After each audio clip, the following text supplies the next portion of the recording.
with that, I would suggest that we get kicked off, and I would say we'll go to Australia first. So Jessica McLean, Macquarie University, she's a senior lecturer and director of outreach and engagement at her university. Jess is probably best known for her recent book, Changing Digital Geographies, Technologies, Environments and People. And she does research on humans, more than humans, environments and technologies, and how they interact to produce geographies of change. Her research focuses on digital technologies, water politics, climate action and activism. And anyone who's read her book will be extremely excited to hear from her more generally right now. So thank you very much for joining us, Jess. This talk questions whether we can decolonize digital technologies using a case study of digital geographies of Indigenous knowledges and settler colonial practices in higher education. My name is Jess McLean. I'm from the Department of Geography and Planning at Macquarie University. First, I'd like to acknowledge country. Wurundjeri country, where Macquarie University sits.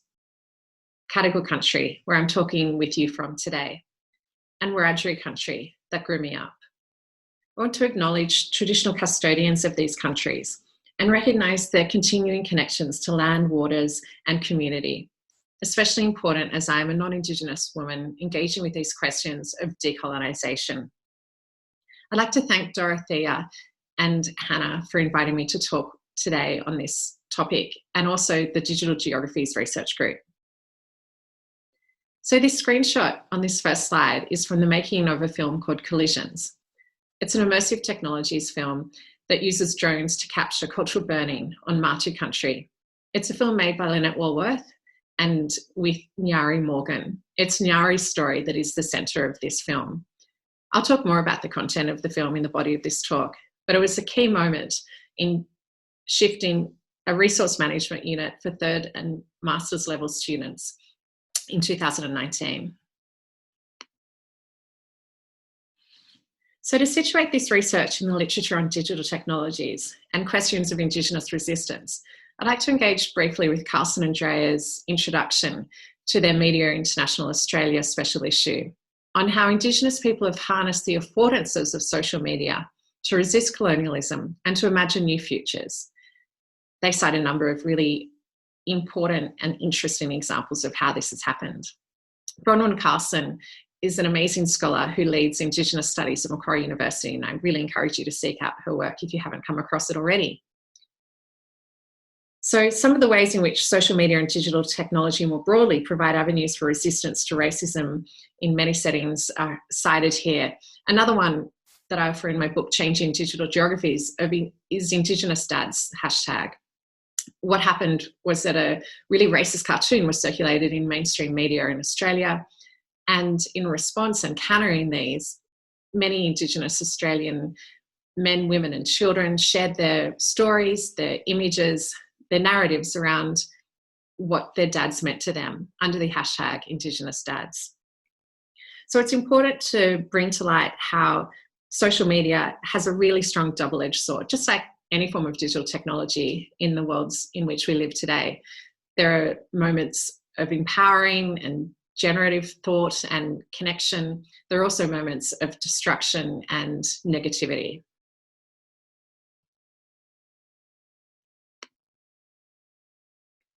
So one way we might theoretically consider these processes is to look at the concept of platform colonialism. So Ssozi, in a paper published in 2019, talks about the way Google infiltrates classrooms and becomes a ubiquitous educational tool, which has unintended consequences, including creating path dependency, perhaps unintended for people outside of Google. For those of you who have children in primary school, I'm sure you've seen how frequently Google becomes a key tool in their educational practices. This form of platform colonialism can lead to a deepening of unequal power relations and can reduce critical thinking, according to Ssozi. I think these are really important critiques that I want to keep in mind throughout this talk. At the same time, we've got these interventions that are generative. So for instance, in New South Wales, Australia, we have the National Parks and Wildlife Service providing an opportunity through Wildercrest, which is an online platform, to share Aboriginal storytelling relevant to national parks. So colonial hegemony has been widely critiqued in relation to national parks in Australia, but at the same time we have this institution providing moments of self-determination and sharing those in this creative way. So we've got contradictions throughout the way digital technologies are used. So the small case study I'm sharing today considers what opportunities we might have to unsettle geographical knowledges in the classroom by using digital technologies, building on Deigel and Sundberg's work. Indigenous scholars leading Indigenous content units and courses is the best way to decolonise geographical higher education, reading and experiencing Indigenous people's scholarly work and art and citing it. I take on board Noxolo's powerful critique that actually ceding territory and materially transforming institutions in Indigenous people's lives is a powerful and important way that universities could decolonise. So this case study that I'm offering you is just a small way in which we could think about disrupting the way teaching and learning has been conducted traditionally and forward some of these decolonisation efforts. There's obviously a lot more that needs to be done. So by way of overview, in 2019, in this unit called Rethinking Resource Management, which is a third year and master's level unit, it has internal and external cohorts, and about 120 students were enrolled. I offered 2 key moments for students to use virtual reality to help facilitate deeper connection with the unit goals and the outcomes that we wanted students to achieve in this learning process. So the first one was watching a film called First Contact, which is a 5-minute long film, and it captures the experiences of Indigenous leaders, including Bruce Pascoe, Nakia Louie, and sharing their stories directly to the student through this short 5-minute film. The second opportunity was in a film called Collisions that I mentioned at the beginning of this talk. Collisions is a beautiful film, highly recommend if you can access it. The making of is freely available on YouTube, and it's an award-winning film that captures Nyari Morgan's story in a very compelling way, and that was offered in the 4th week of semester. The other option that students had was to watch a film called Talu, which was provided through the library and was partway through the semester, so not many students actually watched that film. So in this research study, students were able to refuse engaging with this virtual reality content. Some students had challenges experiencing it as they were external students and had to independently source means of watching it or come to the university to use the virtual reality room there. And then after watching these films and thinking about what it means to decolonise, students were asked to complete a survey towards the end of semester. So I'll be talking about these results now. One of the questions in the survey was, how can we decolonise the classroom in higher education? In the students' responses, there were some really rich and reflective thoughts offered. One student said, I think the use of VR is a really good way through which to allow different spokespersons to offer opinion without being dependent upon physical presence of individuals. Another said that increasing the number and frequency of Aboriginal and Indigenous voices on all topics, too many are from a solely Western perspective. One said, look, this is a really tough question to answer, I'm not overly sure how to go about this. And another emphatically said, with this. So we can see a range of responses, but overall students were positive in how they engaged with the material. So one student said specifically, when questioned about how they found the virtual reality films in the unit, they said it was useful as it provides a greater interaction and understand with content as opposed to a reading or workshop. Gives a physical sense almost. Visually provided a greater experience and connection and understanding of the discussion. I think those embodied and affectual aspects are really important here. And it's something that in lieu of doing fieldwork, which obviously wasn't possible this year, but also hasn't been possible in previous years because of other constraints, that using immersive technologies can be a useful way to get into these transformative moments. For me as a convener of this unit, I found that there were some really positive and not so positive aspects of teaching with VR headsets. So one constraint I had was that the Oculus Go headsets that we used for the second film experience were all in a 20-kilogram box, and I had to lug it around the university upstairs and those sorts of things. Students were very generous in helping me take them back to my office, but it was a significant constraint when thinking about these conveniences of digital technologies.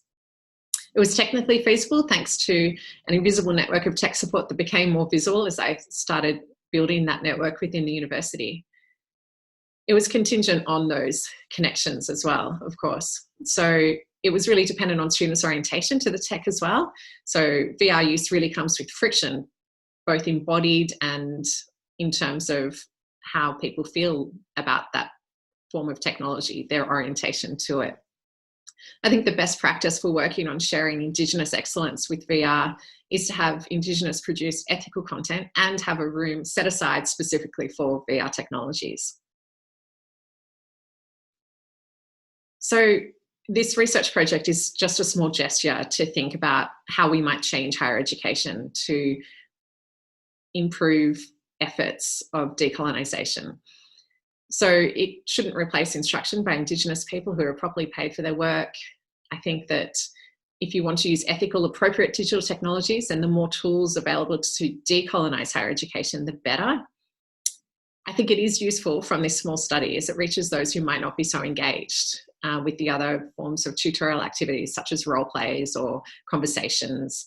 Students who really respond to tech really loved using the VR headsets.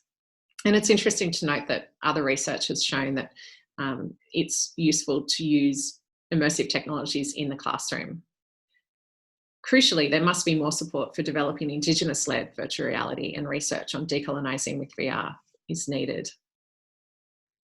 In conclusion, digital spaces are facilitating new avenues for Indigenous resistance to colonial hegemonies and possibilities for community building. But Indigenous people also continue to experience intense levels of racism and threats of violence directly as a result of engaging with digital spaces. So that double-edged sword is really important to understand and to challenge.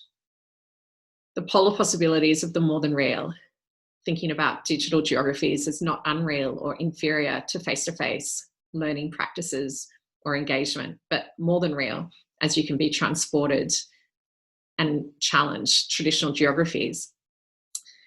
The polar possibilities of the more than real are evident in how digital geographies both enable and constrain decolonial efforts and these challenges to colonial hegemonic power, which is something I talk about in my book, Changing Digital Geographies.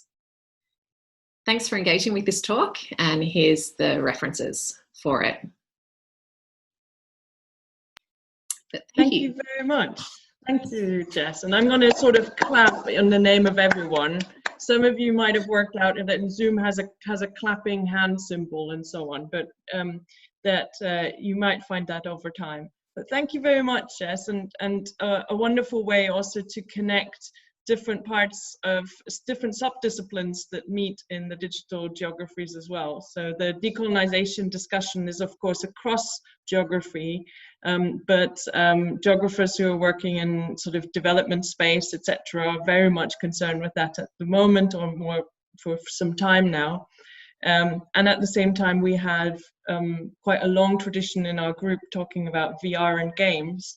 So bringing those two perspectives together in your talk is really lovely and gives us lots of ways of engaging, and potentially we might also want to talk more about activism.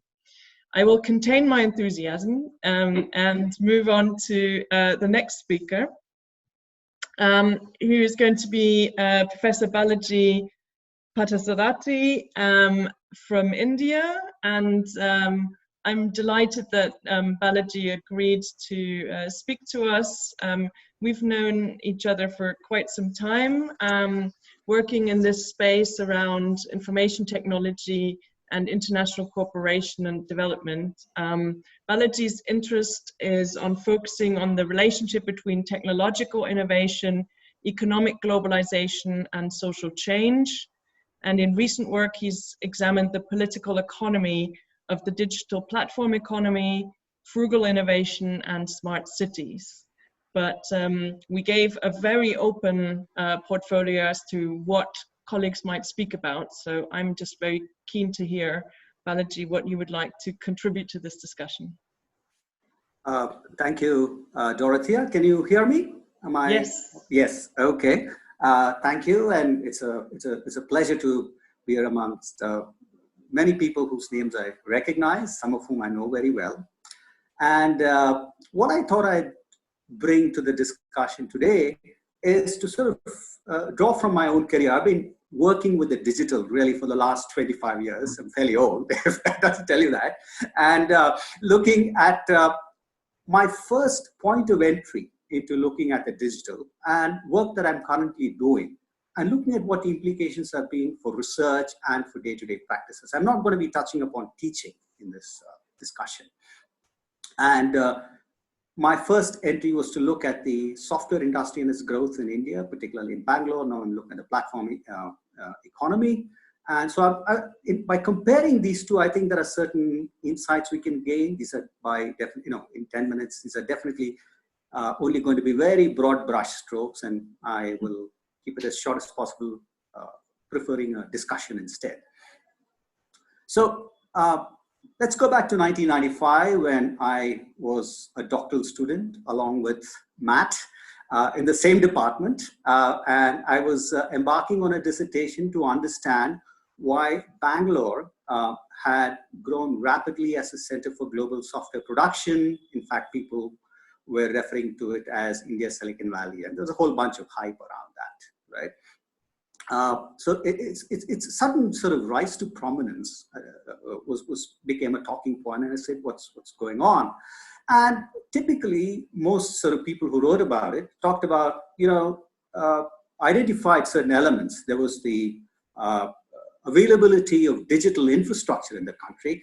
Suddenly from the early 90s, we had broadband communication, which made it possible to provide software from a place like India to primary markets, which are all in the West, Europe to some extent, and primarily in the United States, right? It's a very export-oriented effort. Then there were, from the early 1990s, when there was a whole bunch of policy changes within the country, there were also a number of incentives that were given to firms that attracted a number of domestic firms into the software industry, and it brought along through the 1990s and in the early 21st century a number of multinational companies to get into the production of software. So there was that side of it. And then finally, everybody wrote about the Indian software engineer, the relatively large pool of people with the right kind of skills to meet the needs of customers as they were evolving. So there were these three elements. But what my dissertation really required me to do was to actually go ahead and investigate and talk to these people, people in the industry, to understand what is it that they were doing with the infrastructure, with the incentives. How are they taking advantage of this time difference with the US, the temporality of this whole industry, in order to actually create a particular organization of production? What is the division of labor? What is it that you could do in Bangalore that you couldn't do in the US, and vice versa? How are things actually being organized and done, right? So that was what I was really interested in. And to some extent, I didn't really have to understand that much of the technology, because the people in the industry, almost entirely a white-collar industry, I could reach out to try and ask them. They were creating the technology. I could ask them, what is it that you are doing? How is it that you're responding to the needs of customers? And they would sit and explain to me. Of course, some of the CEOs would be very patronizing towards a doctoral student. And then there were, of course, a whole bunch of other engineers I could talk to on a more, say, an even plane. Here I would sort of very quickly highlight or sort of emphasize the fact that we could talk to, or I could talk to people in a largely white-collar industry because of because we shared certain social coordinates, right? And those social coordinates have to do, in India, with the intersection of class and caste, right? So we can then, once you share these coordinates, then you can invoke a set of references, either personal networks or other things, by which you can actually try and understand what is happening in the industry, right? and in the production of software. How is it that you use digital infrastructure to develop or to deliver digital services?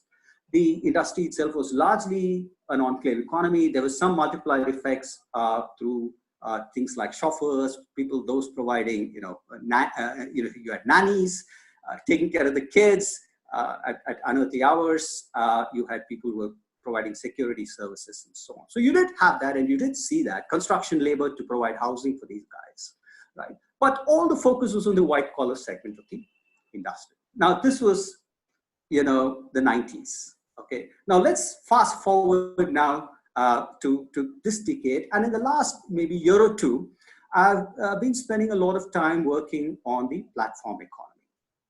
Okay. Now this industry, or sort of this segment of the digital industry, if you might, is different in the sense the market, at least the geographically tethered version of it, is primarily within the country. And what are they doing? They're providing a variety of services. Increasingly, this is evident in many parts of the world, whether it's ride hailing or whether it's domestic services like plumbing, carpentry, etc., to delivery services. And then you have a number of firms like in the software, the IT industry. You have people who are multinationals like the Ubers of the world, the Amazons. You also have a large number of domestic companies who can give the multinationals a run for their money, right? So you have this whole segment that has come to play. And the interesting thing is, one of the reasons why I was attracted to this is that it has grown so rapidly that today it employs far more than the software industry employs 35 years after it sort of first blossomed in the country. Right? So so we're not talking about small change at all, and it's different in characteristics. Like I said, it caters largely to a domestic market, the provision and sort of delivery of services, often to the people who are working in the IT industry and so on, who have the disposable income but a short on time and are seeking these kinds of sort of local services. So that's what sort of really got me attracted. Now, so let's think about it again in terms of the three sort of the variables, if you might, that I was using. So one, I figured if you have to understand this, you have to understand the digital technology. What is it that these guys are using, right? Just like you had the digital infrastructure, the broadband communication that was earlier available for the software industry, you now have, these platforms, digital platforms through which a lot of the transactions, or almost all the transactions, are conveyed and negotiated. Of course, the availability of mobile telephony in the country has immensely helped. It's put a phone in everybody's hand, but it's really these platforms, these digital platforms, that are driving the infrastructure. So that's one. Okay. The second thing is the public policy. Like I said, in the earlier instance, you had policies that gave incentives. What struck me and what continues to sort of, what is intriguing is the fact that there's almost no policies that are governing this industry today. And all these have implications, and I'll come and sort of tie it up at the end. Right? Then, of course, you have a very large labor force, like I've already mentioned. Now, what separates this labor force from the one that works in the ICT or the IT, the software industry, is that there's only a very small sliver of it that's actually white collar, the guys who are actually founding and running the companies. The vast majority are actually blue collar workers, people who have rather limited education, many of whom are actually migrants from agrarian backgrounds, okay, who are coming into mostly the largest metropolitan cities, which account for a vast share of these services, to sort of run around. And earlier they would work in other sort of, low-wage manufacturing, etc., in what you might call the informal sector, but they're now flocking to this segment to seek work opportunities, right? Simply because in India today, 85% of employment is in broadly what you call the informal sector, right? It's unorganized. It doesn't come within a whole bunch of, it doesn't follow a whole bunch of regulations. Okay, so now, back when I was a doctoral student, I thought I had a hard time studying the industry, right? But it now occurs to me that was fairly easy compared to what we are up against now. And let me explain, and that's what I really would like to talk about in terms of the implications of what this digital technology now means for research. First and foremost, the digital infrastructure that I spoke about, the platforms, they're not necessarily static in a sense. Your machine learning algorithms that, the more you sort of feed data into them, start to generate new sets of patterns that even sometimes the firms themselves are unable to understand because they're seeking and buying the software from other sources. Somebody else is providing that to them, and they outsource the software, the development of the software and its maintenance to other sources. They simply set a bunch of parameters along which they expect the work allocation to take place, right? This brings into question a number of ethical issues, both from my side as a researcher, trying to say, what am I trying to understand? It's, to sort of, do I even understand what's going on, right? And this is a big issue, right? To sort of, to take or to quote Lawrence Lessig out of context, code is not law. Code has become sort of the regulator really of these relationships between labor and capital, right? So and nobody seems to fully understand how this is going, because the nature of that infrastructure has changed very fundamentally, right? Second, public policy. We don't really have any public policy governing these relationships because it's contractual. Most of these blue-collar workers are not employed. They're all sort of contractors. They're seen as partners, and there's all kinds of euphemisms that are used, right? It's anybody, you can do pretty much what you want, right? Which becomes harder to study. It's not like you can tick off a box and say, oh, this law, this act has been followed. Much of it is ignored, right? And there's nothing at all. Balaji, one more minute. Yeah, okay, fine. Last bit. And then finally, you have the blue collar workers. You can't even ask them what the issues are.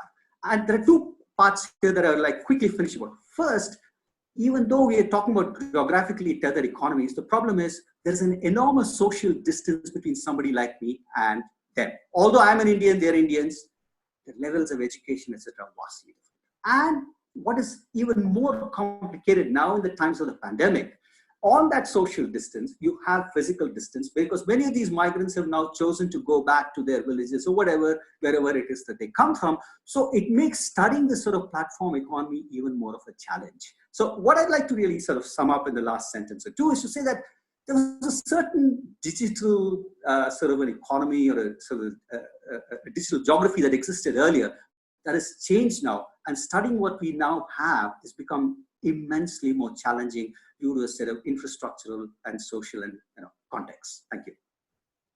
Thank you very much, Balaji, and brings us very much up to date as well to where we are at the moment. So again, I'm clapping for the group here. Thank you, Dorothea. So think about your questions, maybe start putting them in the chat. Hannah will be passing them on, but first we will have one speaker after another. So the next question is, the next speaker is going to be Fiona Ssozi from Makerere University in Uganda. Fiona is an assistant lecturer in the School of Computing and Informatics Technology.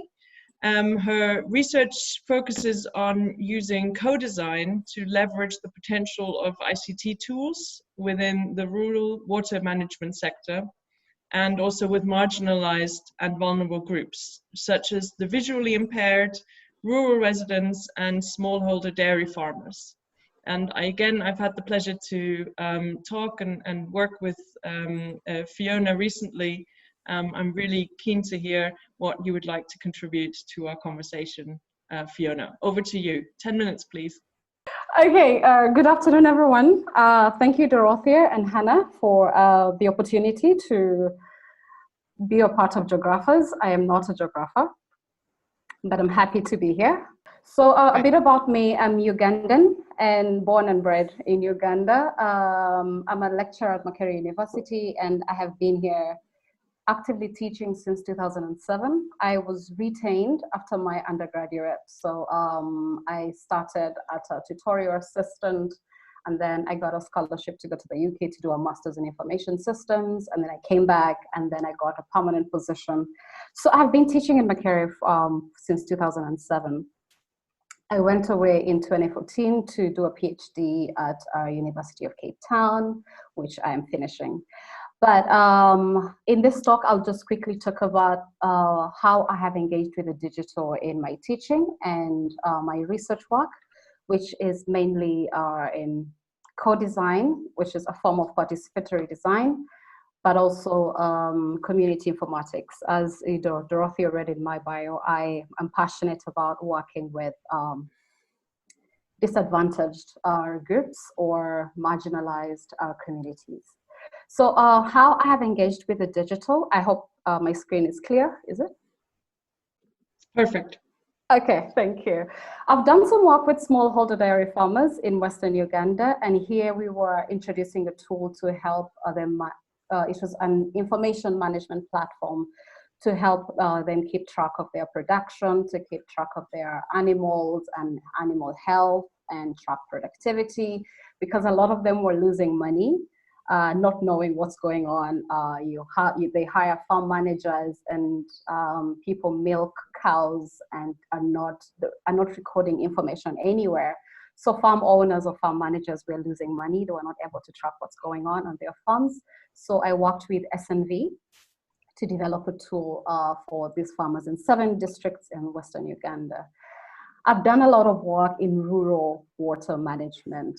My first interaction here was developing an SMS-based tool for people to report breakdowns in their water services. So if a borehole was not giving water or something is broken down, any resident was able to send a structured SMS to notify a pump mechanic or a district water official, who would then also get a notification on their phone and then come and fix it. And that didn't turn out so well, because eventually we figured that people don't like texting, and then also sending structured SMSs by elderly people who live in these rural communities was not something that was working.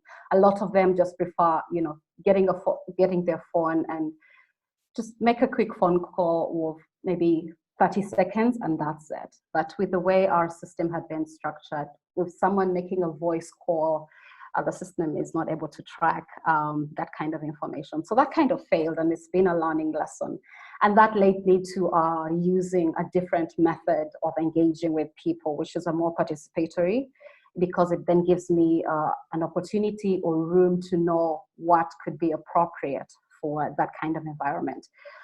Structured SMSs have worked elsewhere, and in some communities they don't work, depending on if there are more younger people within these communities, then they're able to engage with USSD or text.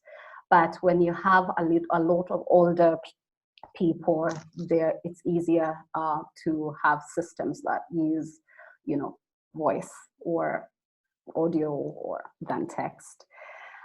I've also done another community water project in northern Uganda. Here I'm working with an organization called International Lifeline Fund, and we are supporting them in managing payments. If people are paying for their water services using mobile money or mobile payments, and then so basically finding an aggregator to facilitate that process, but then also send notifications when their water sources are not providing water.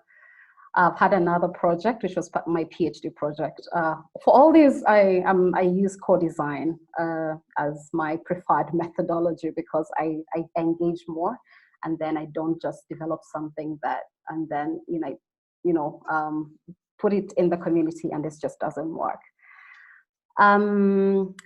Another which got me into the space of the visually impaired or people with a form of disability was a project with the visually impaired learners. So there's been several studies about how there's disparities in our education system, where you have a lot of children with disabilities not being able to continue with school, or they just drop out because the environment within our schools is not conditioned to support them. And I have a colleague that has started, she's gotten more into human-computer interaction and how to help people with visual impairment use the web. So we got together and started this project where we were thinking of exploring assistive technologies that would work best for students in northern Uganda. Now, this is a region within our country that experienced war. if you've had, I'm not sure you've heard of the Lord's Resistance Army or Kony rebels. So a lot of our people in that region lost families. A lot of the children are orphaned. But that's also an area that borders southern Sudan. So if you know where the location of Uganda, and there's been war in southern Sudan, so you also have a lot of refugees coming down, escaping the war, and a lot of children coming into these schools that have lost their parents. So being visually impaired, and you're basically being looked after a guardian. And the only form of education you have access to is what an NGO-funded school, that's what you have access to. But government is not providing a lot of technology support for these students. So, but we have a regulator that just, in the words of the head teacher, they dump computers. Now, for students like those, they would need assistive technologies, or they would need specialized software to be able to use these computers. But then it's not just software that you get from an American donor, I'm sorry to say, or someone outside. How do we then customize it to be usable by children in northern Uganda? So in exploring this project and what technologies would be appropriate and relevant and usable for the students, I ran a co-design workshop, and I was surprised when students were telling me that they only want a technology that they can use within the school. And for me, an educator, I was thinking, we don't want learning to only take place within the walls of the institution. How about when you go home? How do we continue supporting you when you're at home? And then I found out that when these students go home, they're locked up because they're disabled. The environmental communities don't think they can do anything. They're not allowed to play with other children. Unfortunately, a lot of disability in my part of the world is easily tied to witchcraft or spirituality. So then you have people in these neighborhoods telling these students that, no, you're cursed, so you can't be allowed to play with other children. So there's a lot of stigma around the students. And so with that situation, then the focus then moves to their educators, saying that whatever tool we develop for them, we can't put it on a mobile phone because they can't go home with it. When they go home, it's going to be taken away from them. So, so then rethinking about how digital works in different spaces. But then also, I forgot to say about the project I did in Western Uganda for water managers. I had a situation where a lady, a lady who was part of the workshops, she's a water manager, went home, and we had a bit of funding, and somehow she just stopped participating. And when I found out, when I tried calling the phone, I was told that the husband had taken the phone away from her. And incidentally, this still happens. Sometimes I get frustrated and I'm thinking, it's 2020, why do we still have these things happening? But a lot of these are cultural problems, if I should say. And just reflecting on my personal life as well, growing up, my father was a medical doctor, but I don't want to think it's this part of the world, or it's just my tribe, my culture, or where I come from. But in my own house, my parents' house, it's like the TV and radio and mobile phone belonged to my father. And he would, just say things like, don't spoil my TV, or, don't break my radio, or leave my phone alone. And the other things in the house were for my mother, like, if you jump on my chair, if you break my cup. And so reflecting on what's happening in these communities and how technology is seen as a thing for a man. And if I'm engaging in a space where there's going to be a lot of women, say agriculture, and we're developing tools for them to access agricultural information or market information, I have to be very aware of some of these, patriarchal things that happen in these spaces, and then be able to respond, but also be sensitive and not throw my might be a little more exposed. And, you know, I'm quick to say, but if it's your wife that's managing the farm, if it's your wife that's managing water finances from the community, she should be allowed to, you know, have access to this mobile phone and engage with this, you know, information. But I also have to be careful about how I approach that. Can I give you one more minute because you're out of time? Oh, okay, so my lessons, managing expectations, and also reciprocity taking on different forms depending on which region of the country I'm going into, or which tribe or which religion, and also managing the intersection of the digital with religion and culture. About teaching, I certainly engage with the digital. In Makerere University, we use an e-learning platform. We have students engaging in WhatsApp groups, and also some of us academic staff being part of those WhatsApp groups as well. But with COVID, it's exposed our weaknesses in just even operationalizing online learning.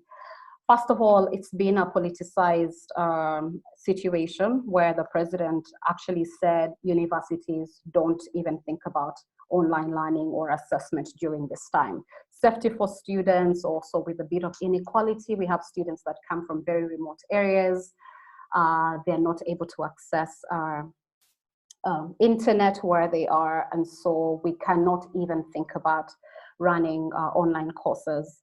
The cost of connectivity is still high for us. We have poor policies. People will compare us to Rwanda. We are equally landlocked, but Rwanda's internet connectivity is much cheaper than ours, but we have poor policies, we have poor regulation.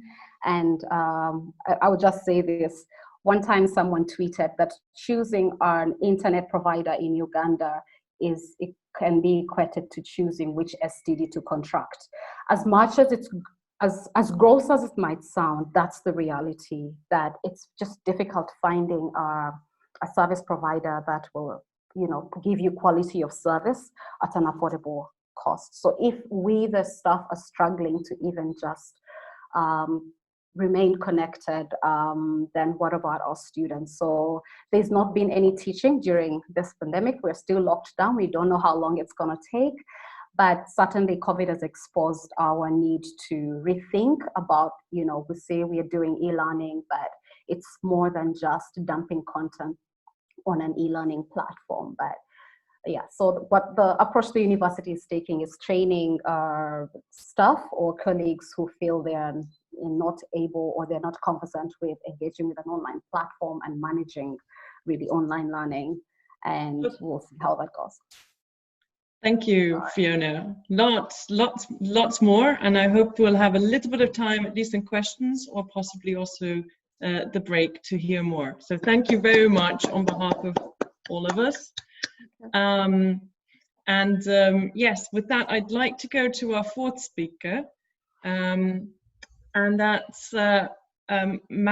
Zook from the University of Kentucky, where he's a university research professor in the Department of Geography. And Matt's research centers on evolving economic and social practices afforded by information technology and big data. I'm sure Matt's going to talk some more about his research and his take, but as again, we've kept it quite wide open. 10 minutes from you, Matt, and we hope to then go into a few questions. Okay. My mic is on, yes, okay. Thanks very much for the invitation. We're really happy to be part of this panel. Dorothea had mentioned earlier that I'm actually the chair for the AAG's Digital Geography Specialty Group. And so, you know, I guess with all the officialness I can muster, it's great to be, you know, great to have the opportunity. I had the opportunity to join, I think it was 2 years ago, for one of these same workshops in person. So it's great to keep this up. I also just wanted to say that right now the Digital Geography Specialty Group is putting out a small grant competition, or grant, not competition necessarily, but a proposal for grants. I just put the tweet with the information in the chat room. This is this is focused on, essentially, we had some money left over because we didn't have the AAG this year. And so we wanted to put out some grants for people working on the theme of racial justice as it ties into digital geographies. You can see all the details, but just wanted to pass that on. I'm going to do a quick screen share. Let me see. Share this. Is that working? Yeah, so I've got a slide that says 3 key principles. Okay, perfect. I'm just going to run through this quickly because sometimes it's easier to both see it in terms of text and what I say. The first one I put out here mainly because as Balaji outed me, I have been doing this stuff for some time at this point. And back in the 90s when we were both PhD students, this idea that the digital is the world and the world is digital is something that was very different. It was all about going online. It was all these sort of metaphors about online space and digital space being very different. And I put this out here because I suspect a lot of people, especially students, postgrads, doing work right now, this is not something they really think about. But this is sort of where we're coming from.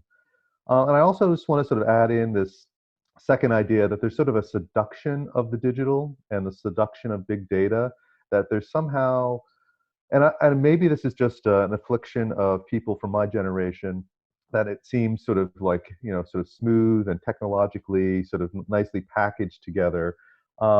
Whereas folks who are, grew up with it and are using it, more in sort of daily life, it's not that same sort of seduction. But I think it's still there, particularly when it comes around big data, big numbers. Everyone sort of, seems very powerful.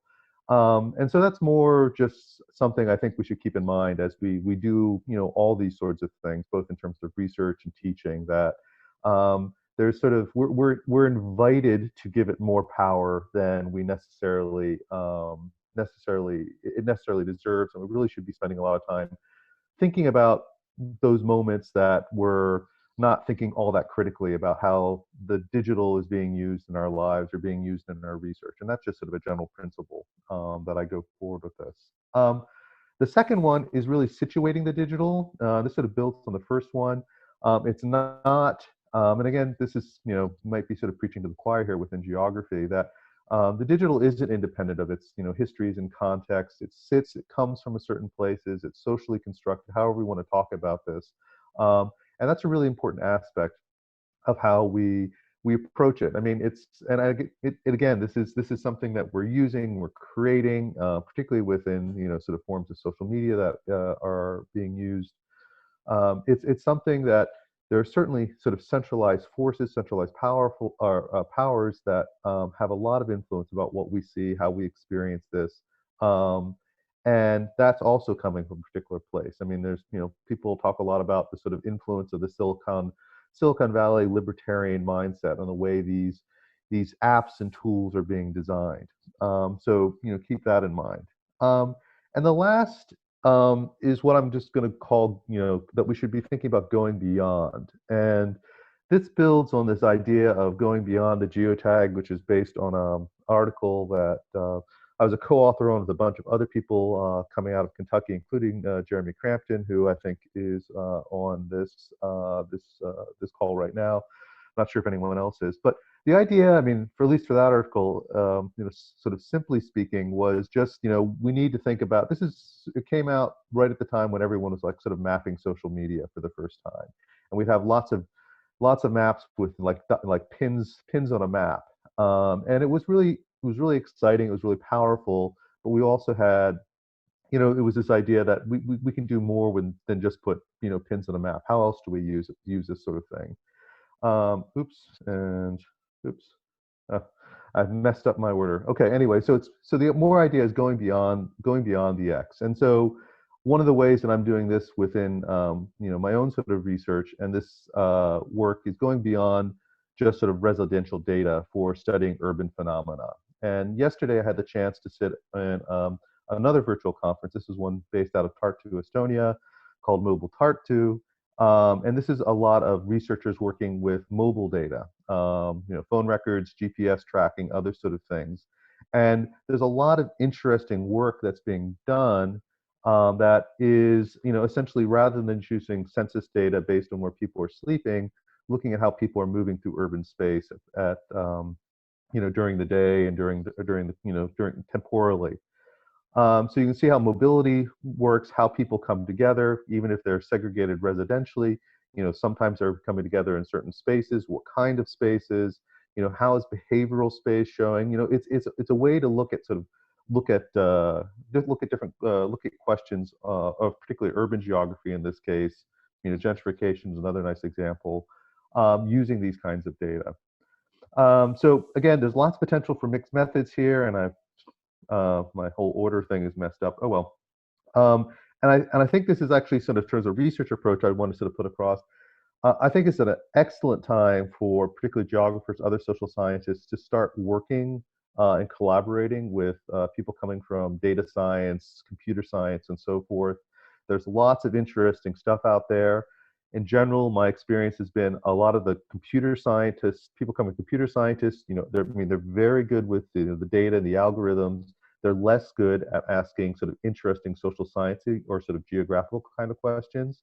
And bringing those groups to people together can, really have really open up some really interesting work. And I think this is particularly where geographical theory comes when thinking about space. I mean, how we, there's lots of interesting theories about the unevenness against scale and time. You get the Lewisian folds. You have relational networks. Other sort of ways that people have theorized space. And now we're getting to the point where we can actually sort of take some of these sort of data from these digital technologies and start analyzing them in new ways. Let's see. I'm gonna stop sharing my screen. Let me see how to do that. Where do I go back to? Oh, here we go. All right, I'm back. Okay. I then just want to follow up with a final couple points, because I think I'm almost out of my time, and just mention COVID-19. I mean, we obviously are just, at most 6 months into this pandemic. For a lot of us, we're sort of 3 months in, maybe 4 months in. But I think this is actually, this is really, this gets at everything, both, from research to teaching and practice. How are we doing this? It's clearly unprecedented events. This is all rolling out now. I would say if anyone is thinking about doing a research project on this for a thesis or dissertation, yes, please, that would be fantastic. I mean, there's all kinds of interesting questions. I mean, you will struggle with the fact that it's an emerging phenomenon. But I think the really interesting thing right now is that because it's being framed as a crisis, because it is a crisis in many ways, how you want to define it, there's these imperatives that are being rolled out that, we have to have these digital solutions. We have to, have the tracking apps. We have to figure out how to deliver education online. And a lot of this is happening very quickly, without a lot of oversight, without a lot of sort of thoughtful critique. A lot of times we'll have, consensus and consent, all this happens is so quickly that a lot of that gets pushed aside. You have all kinds of examples, like some of the tracing apps in European countries, sort of being put out and then being pulled back 2 or 3 months later because of all kinds of problems coming from this. And I think my final point is just, I think, echoing some of the other speakers, this idea about the platform on this. And I think this is really a really interesting moment, because we have these powerful forces, we'll call them the state and maybe capital or corporations, but particularly these platforms, these platform economies that are coming out. And, how is this going to, how do we negotiate privacy versus the platform? Because sometimes even you can have systems that are preserving individual privacy, but still provide enough data that allow platforms, because they have so much depth everywhere, they can sort of keep the individual private, but then have really powerful insight and powerful actions on the way society functions. So I'll stop right there and open it up to questions. Or, well, actually, I'll give it back to Dorothea, who will do what she wants. Thank you very much, Matt. The renewed link between the AAG specialty group and the Digital Geographies research group here at the RGS. I think there were a lot of themes that were running through, quite divergent themes through the different talks, and also some that were sort of chiming through. In particular, questions I thought of justice and inequality, potentially also around intersectionality. It was really interesting. I would propose to attendees that we shave up 5 minutes of the break, and we take 5 minutes out of my closing remarks, because I can talk as much or as little at the end, and give ourselves a little bit of time for questions that way, and catch up with ourselves a little bit. If you want to go into the break early, that's fine. You know how to do this. Go on video, just turn off the video and mute yourself. We've all done it at some point in the past weeks. But for those of you who are keen, like I am, to just hear a little bit more from presenters, now's your chance. If you wanted to raise your hand, I hope I can see you. I'll put my participant list on, but I might need some help from Hannah. And otherwise, please indicate in the chat your question or that you want to talk. Maxwell has his hand raised, Dorothea. Okay, you want to go ahead, Maxwell? Hi, thank you so much, Hannah. Thank you, Dorothea. I just want to pose a question to Fiona, because in the chat, Annie Ebby asked a question regarding the statement she said about choosing an ISP in Uganda is like choosing which STD to contract. And from my experience, I think intersects with, say, maybe gender studies, because I know, say, in South Africa, there's a huge epidemic with young girls being susceptible to abuse, because to charge their phone, they need to go to local off licenses or stores, or, you know, even catching public transport. You know, they're susceptible to predatory men. So is that what your statement was discussing? Yeah. No. So can I just respond? So the tweet was, it was just people airing the frustrations when it comes to choosing your data provider, because all of them promise you a 4G connectivity and actually it's not, and yet you spend a lot. So it was in the context of everyone is problematic. There's nothing that's So as I said, it's a gross comparison, and yet it caught the attention of, you know, a key policy person, and yet we're still here. Nothing is done. I find myself, I have 3 connections, and with OTT, I have to pay OTT for each of these lines. And at some point in the day, I have to switch to one network, another point in one different network. Yeah, so it was just to bring out the frustration with the service, the quality of service. Yeah. Thank you. There's a question for Balaji in the chat. Hannah, would you like to read out? There's actually a couple of questions for Balaji. Did you go for it? I didn't see that. Go on for it. Okay. So there's a couple of questions from Ssozi, and I really apologize for my pronunciation. So the first question is about a lack of policy for the unorganised sector, and apparently there has been a Bangalore South MP speak for and constantly tweet about startup culture in Bangalore. So Ssozi thinks that this furthers the winner-takes-all syndrome, where people feel entitled to their success and don't recognise the intersectional advantage that you talk about. So she'd like to know what you think about that. And there's also a question about whether TikTok has kind of democratized the digital, because a lot of daily wage laborers are active users of TikTok. So, what you might think of the impact of the sudden ban of that on digital space. There was one other question from Megan. Should we save that for yeah, I think we may. Balaji is getting quite a lot there. So yes. Balaji, those 2 for now, and then maybe Megan and Balaji in the break, you kind of connect. Okay. I would like, Shruti to say, see, yes, it's true that there have been all these things coming out saying about the startup culture here, etc.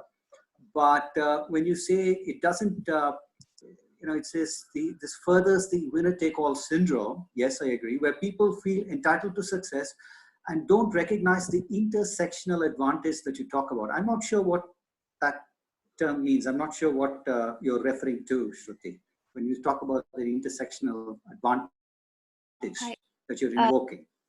The intersectional advantage is the privilege that they come from, including caste and class, which is why they get the sort of education that they do.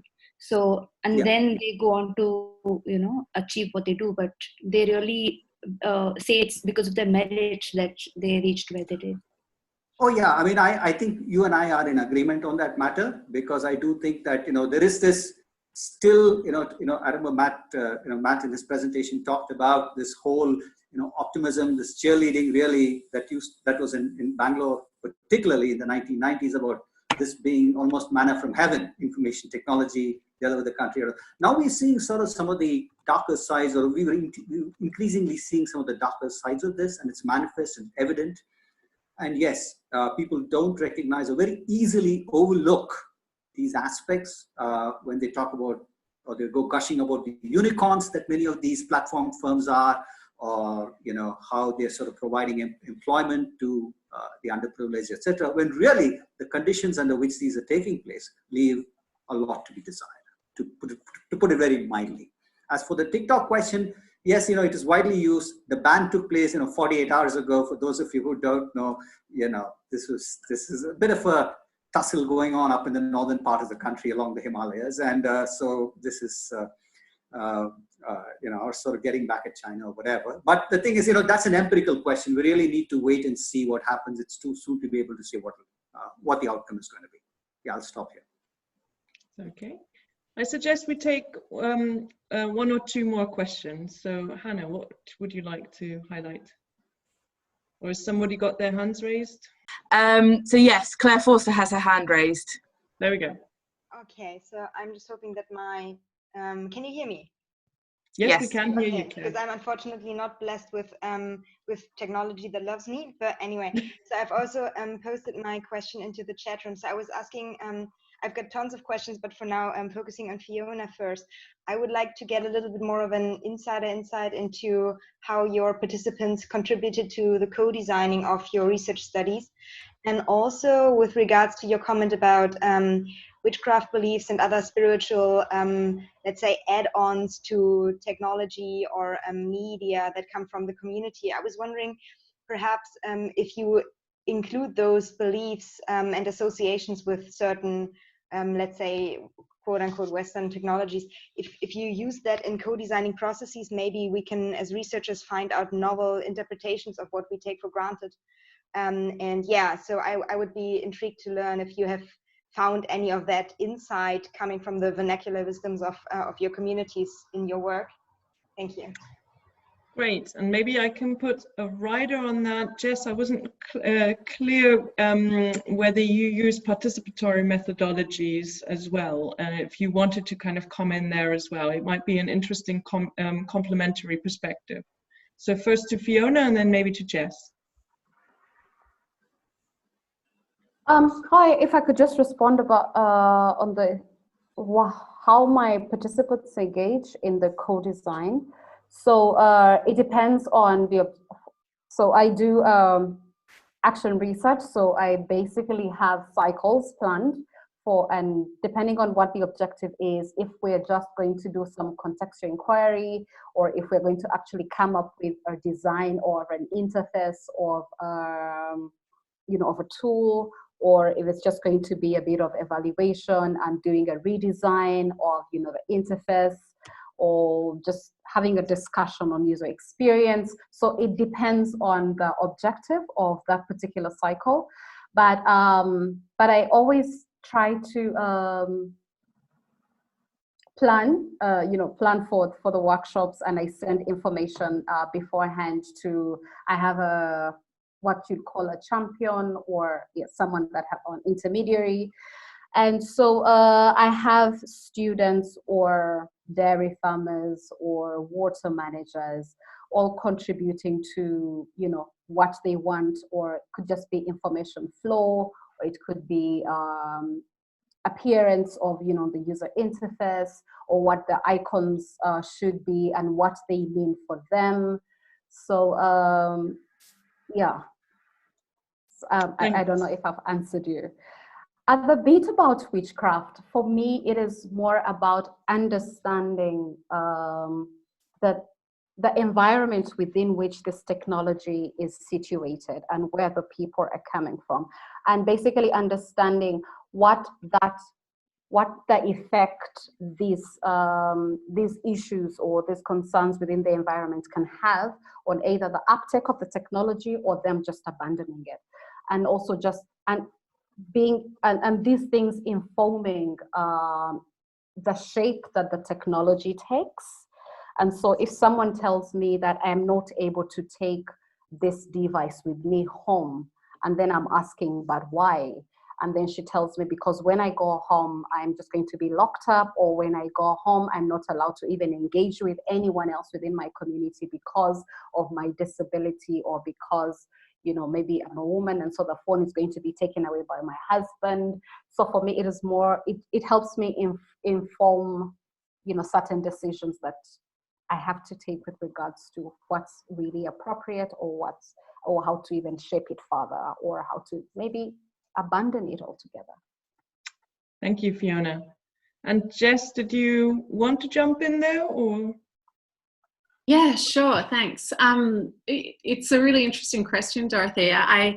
This research that I reported on tonight, your afternoon time, comes from a suite of research that has had a couple of stages. And so in the first stage, we transformed a unit that was offered for third year internal and external students, and then master's students at the same time, to being a flipped classroom or a blended learning kind of a unit. And in that process, we had a student who we hired as a researcher with us. We got some money from the university to do that.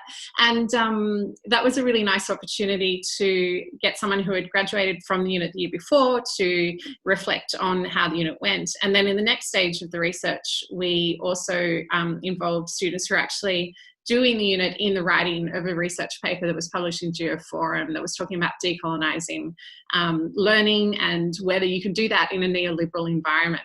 And so this bit of research, the most recent stage, was conceived about a month before the semester started. So it was very a short run up, and there was no opportunity to do any co-design substantially.